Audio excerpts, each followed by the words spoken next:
اعوذ باللہ من الشیطان الرجیم، بسم اللہ الرحمن الرحیم۔ چینل اردو ان لائن میں آپ کو خوش آمدید کہتا ہوں۔ مرگی کی بیماری پر صبر کرنے والی خاتون کو حضور صلی اللہ علیہ وآلہ وسلم کی بشارت۔ ایک عورت نبی کریم صلی اللہ علیہ وآلہ وسلم کے پاس آئی، اس کو مرگی کی بیماری تھی۔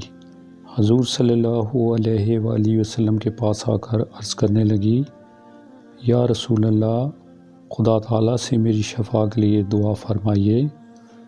آپ صلی اللہ علیہ وآلہ وسلم نے فرمایا، اگر یہی تیری مرضی ہے تو میں خدا سے دعا کرتا ہوں، وہ تجھے شفا دے گا، اور اگر تو چاہے تو صبر کر اور بروز قیامت حساب تجھ پر سے اٹھ جائے گا۔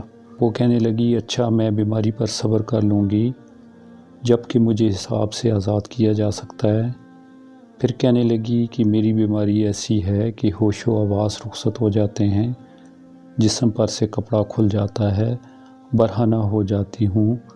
بیماری دور نہ ہو تو نہ ہو، دعا کیجیے کہ کم از کم میرا کپڑا نہ کھلنے پائے۔ پھر آپ صلی اللہ علیہ وآلہ وسلم نے دعا فرمائی، اور پھر کبھی بحالت مرگی کپڑا اس کے جسم سے نہ ہٹا۔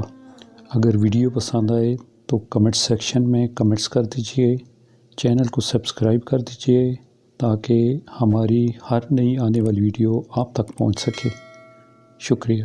وما علینا الا البلاغ المبین۔